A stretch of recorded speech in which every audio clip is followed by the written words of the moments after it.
Mee waa'ee Jawaar Mohaammed xiqqoo haa dubbannu. Jawaar Mohaammed qabsoo Oromoo tanaa ta akkam taatetti dhufe. Gaafa inni qilleensa Oromiyaa bilisoomsine jee OMN asuma bakkaan an taa'u jiru Minisoota tanatti inni haasa'u wanni takka lafarra hin jirtu. Garuu Jawaar akkanuma duwwa keenoo abbootii isaatu ABO isa dura Oromoo jaaree qeeroo mataa tuutaa waan jarjartu suuta jee gartee as baasee ilma bar abbaa gaariitu ilma jabaa dhalchaa bar. Waan ABO'n jabduu taatee fi ilmi akka Jawaar kun ABO keessaa bahee jechuudha. Ilmi jabaan isaanii bakka abbootiin isaatti dadhabde dhufee fuudhee qabsoo tana xumuraan gahee jechuudha. Garuu kan nuti feene sani xumuramte no. Akka nuti feenu dhiisi akka nuti eeyne xumuramte jechuudha. Akkana taana. Oromoon tun ganaaf duuba deebitee kana ni taatii jennee akka nuti eeyne xumuramte jechuudha. Sun hundi maali dalagaa Rabbiiti. Garuu Rabbiin xumuratti godha itti godha. Wayyaanee sukuriitiin isii andalgaachoo siggeefaa Yamanii qabdee biyya biroorraa filaayitii sa'aa inni bararuu beeytee addunyaa tanarra guutuu sukuriitiin isii Ameerikaa namichi intervii VOA irra godhee hay Waashingtan DC tana jirtaa jeeni bar. Arshii yoo jiraatte qabnee si finnaa jeeni bar. Arshii. Sigala. Ebba welcome. Arshii yoo jiraatte qabne wayyaanee akkasitti sukuriitii isitti abdatte sani miidiyaa tokkoon kompiitara tokkoon taa'ee dhiirti facaaftee diidee harreen akka Fayyisaa Leellisaa kun sharmuutaaf akka miliyoona 3 barreessu haala mijjeessee jechuudha. Oromoon sun tanuma dheengadda baankii fi taankii wayyaanee harkaa qabdu dura dhaabbattee roorroo ofirraa dhoorkiteetu arra bilziqinnaan mana irra diigaa jirti. Gootaa maarreedhaa mitirkishoo jettan mee manuma diigoo muka naaf irraa dhoorkitu goota'ee. Goota kasi godhu hoogganaadha. Luyina kasi godhus hoogganaadha. Oromoon amma waan luyinaan hoogganamu jirtuuf waan gowwaan bakka qabatee jiruuf waan daabiloosa aangorra jiruuf luyina taatee jechuudha. Oromoon laman dhalanne bar. Amma namni warri garii maal jaa ibbarree jirraa ganaa namni siiduu hin jiru adeeroo mataa keetiif duutaa bar. Jawaariif duuta si fakkaatte. Sheekka Abbutaatiif duuta si fakkaatte naa hime. Nuti bar Ameerika jirraa bar bashannan biyya addunyaarraa tokkoffaa biyya samii fi lafaan nu eegan irra jirraa. Yoo Rabbii tokkicha taate malee ruuhii teenya tana bakka seeftii addunyaa tanarraa jaamtu jirraa. Namni siiduu hin jiru maarreen siiduu hin jiru karakkatu si. Ka buqqa'u si. Ka manni irra diigamu si. Kan sagalee taafii jirru si. So saba tokko ka luyina godhu ka goota godhu hoogganaadha. Sabni gootaas qabu hin jiru luyinaas sabni guutuun goota. Abbummaan fedhee goota. Amma Tigree faarsuu ture. Tigreen namarra adda taatee gootummaan isiin qabdu hin jirtu. Hooggantoota siitu cichoomina qaba. Abbaa isaa eefaatu gaara keessatti as rukutamee dardara isaaniitiif fakkeenya ta'ee jechuudha. Osoo abbaa isaa eefaan Abiyyi baqatanii numa baqatan uummanni Tigreetiis. Jeenummaan isaan namaan adda qabanii jirtu. Siifixeeraa bar dubbii. Wayyaa Oromuma dheengadda wayyaanee dura dhaabanii qoma dhiibdee ijoolleen baankitti taankii yaa'u turte arra milishaa dura dhaabbachuu dadhabdeen siin jechuu jira bar Oromummaan sun kan mana isaa gubbatti diigan dhufanii milishaa dura dhaabbachuu dadhabdeen siin jechaa jira. Hooggansi kallattii kaa'u waan lafaan ka'iniif. Jawaar nama akkasitti gootummaa Oromoo leellisee gootummaan Oromolleen isa keessaa mul'atti. Maanaan ayatoota kana. Nama akkasiiti. Gootummaan Oromoo Fayyisaa Leellisaa keessaan hin mul'atu. abiyyi keeysaan hin mul'anne. Si galee eenyu ol jaawar keeysaan mul'atte jechuudha. Ummata harka osoon harka keeysatti qawween qabanne dhagaa qofa harka keessa qabate harka qullaa warra ama dhibba biyya bulchina je diiguu danda'e. Sabaa sablammichi keessa jiru osoon bishaan tokko duraa gadi naqe. Tikireetuchi keessa jira osoon namni katti tikireetti harka laate hin jiraatin. Si galee soomaleetuchi keessa jira osoon abdii illeen dakaa ummata keenya fixu osoon oromiyaa keessa namni katti bishaan soomalee gadi naqe. Bishaan sabaa sablammii tokko osoon gadi naqin xumuramuun sun gootummaa Oromoo ta'a Jaawar Mohammad keessa addunyaaf iftee jechuudha. Si galee tana ni kaadda. Si galee lammaa keessaan inni ifne gootummaan tun. Si galee lammaa onne itti godhee Itoophiyaa suusunoo jechisiisee waan Jaawaras jiruufi jechuudha.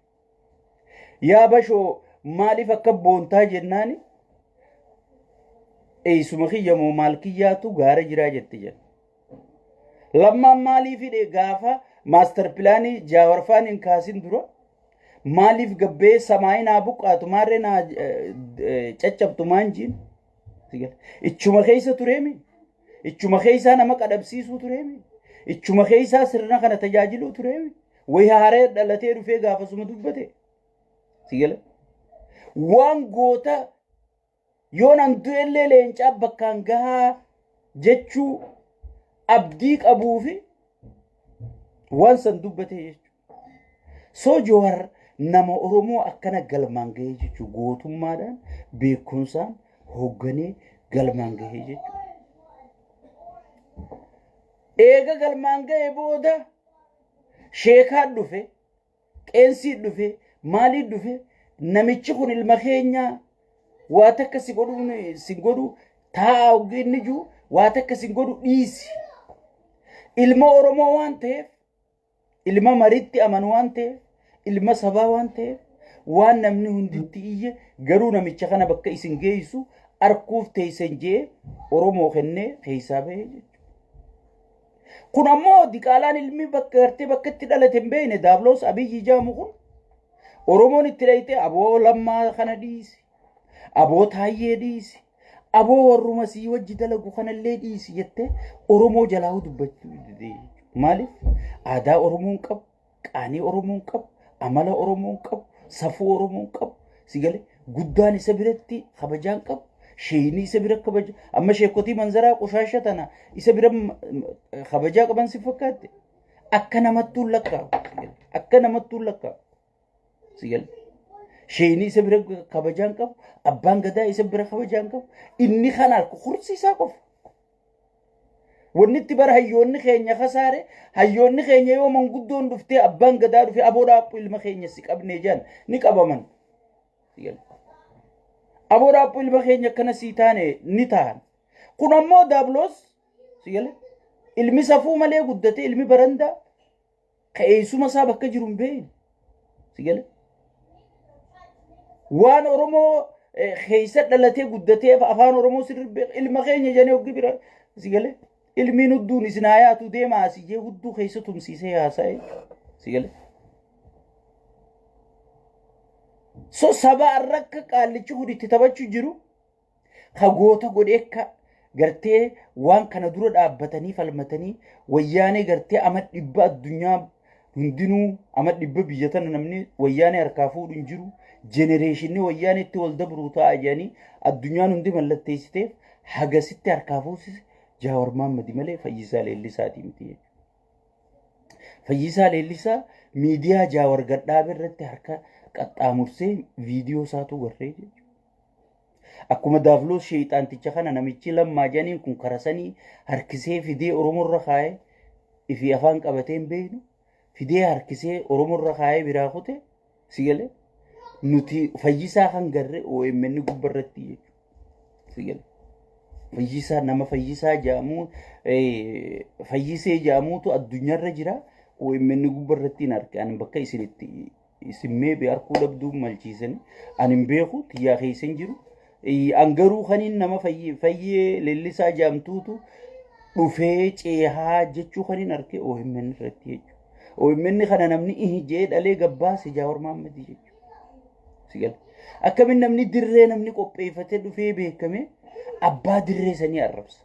Yoo gowwaa taate malee meenaa yoo gowwaa taate malee beekumsi Jawaar Mohaammed gartee waan arraa wanyu tana waan naafi'atillee gartee Jawaar dura dhaabbachuu ture tana yaanni marrootii fi khasaafaan nu injifateeti nutu isaan jala gallee hiriirre ummata keenyaa sagalee ta'u jirra jechuudha. Ati inni dhufuuf ta'e 100%. Sigal. Namni Abiyyi wajji hanga xumuratti itti fufuu danda'u hin jiru. Sheexaanaa wajji namni hanga xumuratti itti fufuu danda'u hin jiru. Amma sheekotii manzaraa tana gartee walirra jaareeti sigale taan qabeenyatti kennee taan qabeenya dhoorkatee sigale sheekotuma tana wal afaan kaa'ee halkanii guyyaa ibsa walirra baasaa bulti. Isin quban qabdan an sirriitti hin quba qabu. Sigale. Yaa Rabbi ummata bira qaanoyne ummata bira salphanne mee isa seennaa osoo ummanni keenya dhumaa jiru osoo ummanni keenya buqqaa jiru ummata keenyaa sagalee ta'uu dhiifne daabloosii sagalee ta'ani murtaddii sagalee ta'ani ummata bira qaanoyne qabeenya keenyaa nuunaf taaski janii asi keessaa dha'u jiran. Sigale. Miliyoona hangana as kenni 100,000 as kenni. Sigale. Maallaqa inni nu eega gartee nama zarafuu eegale kana gurraan hin dhagahin kana taaskee as kenni jaan. Yooniif inni kennine hayyamarraa fuudheen nama birootii kenna. Sigale. Kaan irraa liqeeffatteeti taaskii kafaluu jirti. Amma wanni badhaasa Abiyyi irraa guurtee way taaskii kafaltee way maarree way miitirkishoo taaskii kafalee mee warra Abiyyi irraa badhaasa fudhatu kan taaskii kafaluun tokkoffaa bahee badhaasa fudhate jaan kan mee warshuma isaan qaban tokko naayime warshaa tokko kan isaan qaban hin jiru. Sigale. Hin jiru. Maallaquma mootummaan itti kennechiin gannaqaniif sigale. Warra gartee mootummaa wajji haadireedhaaf dalagaa jiru ati gartee tujjaara Oromoo maarree Oromoo miitirkishoo Oromoo jettee gartee halkanii guyyaa kuftee jala cabtee wallaalaan kun asii gartee tujjaara Oromooti jabaa keenya maarree keenyaa tuqamuu qabu siijaa sigale. Tujjaarri Oromoo dinqudayyaa saafa. Nama yuunivarsiitii Oromiyaa tan guutuu keessa jaare ijoollee harka qalleeyyii hunda maallaqa irraa kafalee iskoolaarshiippii kennee fi barsiisuu ture. Haga dandeettii isaa barsiisuu ture. Kanaaf tujjaarri maatii haasoitu waan dinnichaa gurgura waan dachii miskiinaa gurgura. Sigale. Waan mootummaa wajji wal ta'ee saama. Sheeyni ati arra jettu sheekotiin manzara agarte. Sigale. Cuftisii adaama mana jaarrattee qabdi. Yoo deemi muhaadaraa godhi jaaniin xayyaara malee hin deemu jechuudha.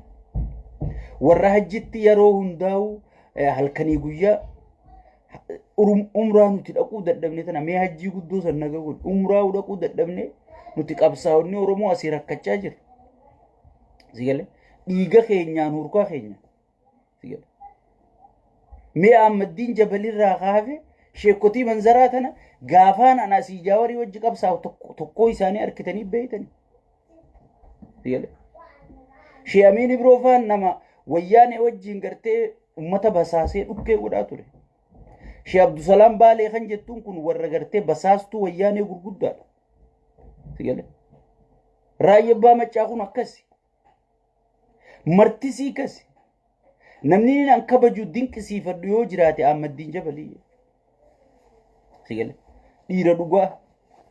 Arrallee haga dandeetti saba isaatii tattaafachuu jira jechuudha. Haga dandeetti. Sigale. Mee Raayyaa Abbaa Maccaafaa maashina bishaan baasu isinii binnaa jedhanii maallaqa guuran. Miskiina kana ijjisiisanii maallaqa irraa guuran. Mee maallaqni maashinni bishaan baasu sun eessa kutemma? Isaaniitu dirree dhawaa hunda keessaa hireessanii sagaraan qotu jira. Isaa fi namicha Jamaal Aliyyi ijuu tokko wal ta'anii informeeshina kana qabdanii hin qabdanii addaan hin beekan. Akkasi qotu